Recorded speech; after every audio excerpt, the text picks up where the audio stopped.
आपको मालूम है ना, एक बार हमारे पास भी एक औरत आई थी, बहुत पहले सुनाया था मैंने। वो औरत आई, कहती मौलाना साहब ताबीज़ दे दो। क्यों? कि मेरा पति मेरा कहना नहीं मानता। हमने कहा क्या चाहती हो कि तुम्हारा शौहर तुम्हारे कहने पे चले? तुम जहां कहो उठे वो उठे, तुम कहो बैठे तो बैठ जाए, क्या चाहती हो तुम्हारा गुलाम बन जाए? तो कहा मौलाना साहब आपने तो मेरे दिल की बात ही छीन ली। देखिए औरतों की प्लानिंग। हमने कहा अच्छा ठीक है, चलो तुम्हारा शौहर ऐसा हो जाएगा, तुम क्या चाहती हो? कहा यही चाहती हो। हमने कहा नाम बताओ तुम्हारा। कैसा मौलवी है? हमने क्यों, क्या हुआ? नाम लूंगी अपने शौहर का। क्यों? अरे नाम लेने से तो तलाक हो जाएगी। हमारे बड़े बड़े मौलाना कहते हैं कि पत्नी को पति का नाम नहीं लेना चाहिए। हमने कहा अच्छा, और हमें उसके मुंह से नाम निकलवाना था। तो मैंने कहा कि अच्छा ऐसी बात है। हमने कहा जब तक तुम नाम नहीं बताओगी तो तुम्हारा पति तुम्हारा गुलाम कैसे बनेगा? ताबीज में नाम लिखा जाएगा, तभी तो तुम्हारा पति तुम्हारा गुलाम बनेगा। कहते अच्छा ये बात है कि हाँ। बुलाती है अपनी छोटी सी बच्ची को, वहां लला ललो बोलते हैं बरेली में। लड़के को लला, लड़की को ललो। ललो इधर आ। हाँ क्या तेरे पापा का क्या नाम है? बच्ची कहती है रहमतुल्लाह। मेरे पापा का नाम रहमतुल्लाह। हमने कहा रहमतुल्लाह? हाँ हाँ हाँ हाँ। हमने कहा ये तो रहमतुल्लाह बता रही है कि हाँ यही नाम है। हमने कहा क्या नाम है? कहा यही जो बताया बच्ची ने। फिर भी नहीं बोल रही, वो भी बड़ी ढीठ है। तो हमने कहा क्या नाम है? ये बच्ची सही से नहीं बोल रही कि वही बोल रही है। सही है क्या? क्या है बच्ची? रहमतुल्लाह। हमने कहा रहमतुल्लाह कि हाँ हाँ जो आप बोल रहे हैं वही है। तो हमने कहा ये नाम तो तुम्हें लेना पड़ता है। कहा कभी नहीं लेती हूं। हमने कहा तो इसका मतलब तुम नमाज नहीं पढ़ती हो? कहा नहीं नमाज 5 टाइम की पढ़ती हूं। हमने कहा नमाज पढ़ती हूं उसमें तो नाम आता है? कहा नहीं आता है। हमने कहा नमाज पढ़ती हूं तो सलाम नहीं फेरती हो? क्या फेरती हूं? हमने कहा उसमें तो आता है अस्सलामु अलैकुम बरहमतुल्लाह। रहमतुल्लाह आता है कि नहीं आता है? तो कहती है जब वो नाम आता तो नहीं लेती हूं। तो हमने कहा फिर क्या कहती हो? तो कहती जब वो नाम आता तो मैं कह देती हूं अस्सलामु अलैकुम ललो के अब्बा। मैं नाम नहीं लेती हूं। अस्सलामु अलैकुम ललो के अब्बा, अस्सलामु अलैकुम ललो के अब्बा। बताइए ये हाल है। अल्लाह की कसम उस औरत ने ये जुमले कहे हैं, मुझसे कहे कि मैं नाम नहीं लेती हूं। हमारे मौलवियों ने कहा कि नाम लेंगे तो तलाक हो जाएगी। बताइए लोगों ने यह बता रखा है, जबकि बीवी अपने पति का, बीवी अपने शौहर का नाम ले तो यह सुन्नत है, यह सुन्नत है। देखिए अल्लाह के नबी अपनी बीवी आयशा से कहते हैं आयशा जब तुम नाराज होती हो तो मैं समझ जाता हूं कि तुम मुझसे नाराज हो, और जब तुम मुझसे खुश होती हो तो मैं समझ जाता हूं कि तुम मुझसे खुश हो। हजरत आयशा ने कहा अल्लाह के नबी कैसे? मैं तो कभी जाहिर नहीं होने देती हूं अपनी नाराजगी, फिर आप कैसे समझ जाते हैं? मैं नाराज भी होती हूं तो हम जाहिर नहीं होने देते कि मैं नाराज हूं, फिर आप कैसे समझ जाते हैं? फरमाया आयशा शौहर हूं तुम्हारा, चेहरा पढ़ता हूं, जानता हूं तुम्हें। का नहीं बताइए आप मेरी नाराजगी का पता कैसे लगाते हो? फरमाया आयशा जब तुम मुझसे नाराज होती हो तो कहती हो किसी बात पर इब्राहिम के रब की कसम। क्या कहती हो? नहीं नहीं इब्राहिम के रब की कसम मैंने ऐसा नहीं किया, इब्राहिम के रब की कसम मैंने खाना खा लिया, इब्राहिम के रब की कसम। जब तुम मुझसे नाराज होती हो तो कहती हो इब्राहिम के रब की कसम, और जब तुम मुझसे खुश होती हो तो कहती हो मोहम्मद के रब की कसम, मोहम्मद के रब की कसम मैंने खाना खा लिया, आप दिखाइए। अल्लाह के नबी मोहम्मद आपके रब की कसम, मोहम्मद के रब की कसम। आयशा जब तुम मेरा नाम लेती हो तो मैं समझ जाता हूं कि तुम मुझसे खुश हो। आयशा की उम्र कितनी है? 9 साल। और अल्लाह के नबी की उम्र कितनी है? 54, 54 साल। लेकिन मियाँ और बीवी के दरमियान इतनी लंबी उम्र का फासला होने के बावजूद आयशा क्या कह रही हैं? मोहम्मद के रब की कसम। और अल्लाह के नबी क्या कह रहे हैं? नाम लो। क्या कह रहे हैं? नाम नहीं लेना चाहिए हैं? मैं पति हूं। क्या कह रहे हैं? जब तुम मुझसे खुश होती हो तो मैं समझ जाता हूं कि खुश हो, क्योंकि तुम कहती हो मोहम्मद के रब की कसम। यानी बीवी जब अपने पति का नाम ले तो ये मोहब्बत की अलामत है, मोहब्बत की अलामत है। मैं तो कहता हूं कि नाम लेना चाहिए, हर औरत को नाम लेना चाहिए। कुछ जाहिल औरतें क्या कहती हैं? बच्चे का नाम है फरीद तो अपने पति को बुलाएंगी, आदमी का नाम है सलीम तो ये सलीम नहीं, ए फरीद के पापा सुनो। और जब तक फरीद नहीं था तब तक क्या कहती थी? शादी तो तेरी सलीम से हुई है ना, फरीद तो 1 साल के बाद आया है ना, 1 साल तक वो क्या था? ए जी, ओ जी, बस। कहां तुमने अपने आप को बना लिया, ए जी सुनो, अजी सुनो। और जब बच्चा पैदा हो गया, ए फरीद के पापा, ए नसीम के पापा। ये अजीब सिस्टम है। नाम लो डंके की चोट पर।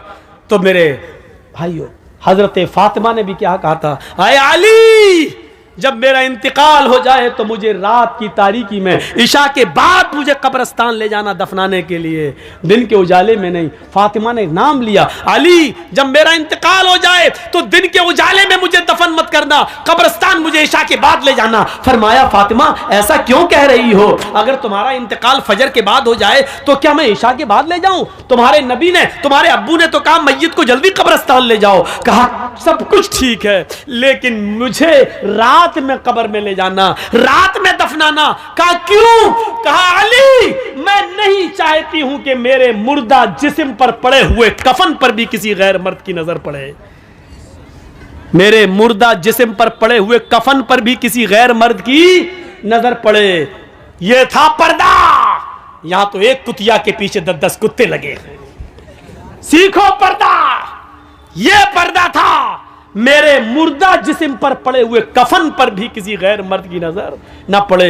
यह दिया है मोहम्मद की बेटी फातिमा ने इस्लाम का पर्दा। यह बताया है मोहम्मद की बेटी फातिमा ने कि पर्दा यह होता है। मैं समझता हूं कि शायद यह तकरीर मैंने कहीं ना की हो, ये जुमले मैंने अभी तक कहीं नहीं बोले हूं। तो सुनो, नमाज पढ़ना बहुत आसान है, सब्र करना आसान नहीं है। यहां मुश्किल चीज को अल्लाह ने पहले पेश किया है। अजान की आवाज आ रही है, अल्लाहु अकबर, अल्लाहु अकबर। इमाम पहुंच गया, मुअज्जिन हय्या अलस्सला, आओ नमाज की तरफ। हम वुजू बनाकर नमाज के लिए जा रहे हैं, अभी मस्जिद में पहुंचे नहीं कि किसी ने रास्ता रोक कर कह दिया, आपका बेटा बहुत सीरियस है, आपकी मां बहुत सीरियस है, तड़पड़ा रही है।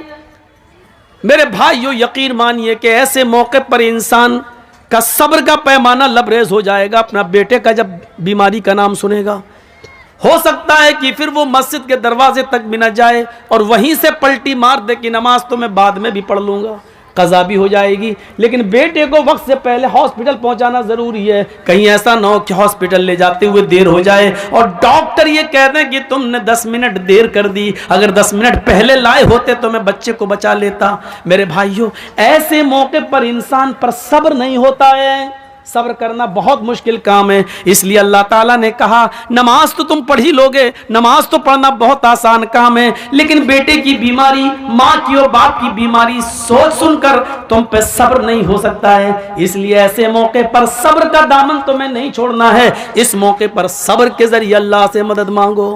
सब्र, आपको मालूम है अल्लाह के रसूल एक कब्र के पास से गुजर रहे थे, वहां एक औरत बैठी हुई थी जिसका बच्चा इंतकाल कर गया था और वो अपने बच्चे की कब्र पर बैठ कर रो रही थी। अल्लाह के नबी ने उससे कहा, अल्लाह की अमानत है, ले लिया, चलो तुम सब्र करो। वो पहचान नहीं सकी कि ये अल्लाह के रसूल हैं। उसने क्या कहा, अरे चल जा यहां से। आ गया, सब्र कर, सब्र कर, सब्र सब्र कर चिल्लाने वाला। जिसकी ऊपर गुजरती है वही जानता है। तुझे क्या मालूम कि मेरा बेटा मर गया है, मेरे ऊपर क्या गुजर रही है, तू क्या जाने। उसने मोहम्मदुर रसूलुल्लाह से ये कह दिया। अल्लाह के रसूल वहां से चले गए। भाई ऐसी मौके पर क्या कहा जाए जब वो अपने बच्चे की मौत पर सब्र नहीं हो रहा है, उससे सब्र नहीं कर पा रही है। वो तंबी करना था, कर दिया, आगे बढ़ गए। बाद में उस औरत से 1-2 दिन के बाद किसी ने कहा, तुमने जिस आदमी से ये जुमला कहा जानते हो वो कौन? वो मोहम्मदुर रसूलुल्लाह थे। हैं? वो अल्लाह के नबी थे जिनको मैंने ये बोला था। कि हाँ। 3-4 दिन के बाद वो अल्लाह के रसूल के पास आई और कहती है, मुझे माफ़ कर दीजिए अल्लाह के नबी, मैं आपको पहचान नहीं सकी। अब सुनिए यहाँ अल्लाह के नबी क्या कहते हैं, आए अल्लाह के रसूल, मैं आपको पहचान नहीं सकी, मुझे माफ़ कर दीजिए। आपने मुझे उस दिन सब्र की तलकीन की थी, मैं सब्र कर रही हूँ। अल्लाह के रसूल, मुझे सब्र आ गया, मैंने सब्र कर लिया, आप मुझे माफ़ कर दीजिए। मैंने आपसे कहा चल चल, तू क्या जाने, जिसके ऊपर गुजरती वो जानता, मुझे सब्र आ गया। तो अल्लाह के नबी ने मुस्कुराते हुए क्या कहा, नहीं 4 दिन के बाद सब्र आया है ना, नहीं इन्नमा सब्रु इंद सदमतिल ऊला, सब्र तो उस वक्त होता है जब मुसीबत पहुंचे, उसी वक्त सब्र किया जाए। बाद में तो सभी को सब्र आ जाता है, 2 4 5 6 दिन के बाद, 1 हफ्ते के बाद तो सभी को सब्र आ जाता है। आज अगर 4 दिन के बाद तुम्हें सब्र आया है तो क्या आया है? असल सब्र तो उस दिन था जिस दिन तुम्हारा बेटा मरा था और तुम अपने बेटे के कब्र के पास बैठकर रो रही थी, और उस वक्त मैं कह रहा था सब्र करो। उस वक्त तुम सब्र करती तो तुम्हें अज्र मिलता, तुम्हें इनाम मिलता, तुम्हें अल्लाह के यहां सवाब दिया जाता। 4 दिन के बाद माफी मांग रही हो और कह रही हो क्या मुझे सब्र आ गया। आज सब्र का कोई बदला तुम्हें नहीं मिलेगा। सब्र तो वो है जो मुसीबत के वक्त आदमी करे, बाद में तो सभी को सब्र आ जाता है। सब्र को समझने की कोशिश करो। सब्र यही नहीं है एक गांव का मुखिया है, पुलिस और एसएसपी और डीएम से उसके ताल्लुकात हैं, हम गरीब आदमी है, उसने पकड़ा थप्पड़ मारा और हम पिट गए, कुछ नहीं कह रहे उसको, क्यों? मुखिया है, अच्छे ताल्लुकात हैं, सब्र कर लिया। ये सब्र नहीं है, ये सब्र नहीं है, ये जुल्म को सहना है, ये बुज़दिली है। आपने सब्र नहीं किया, आपके दिल में यह था अगर आज इसके पावर के बराबर मैं होता या इसके बराबर मेरे पास पैसा होता या ये पोस्ट मेरी होती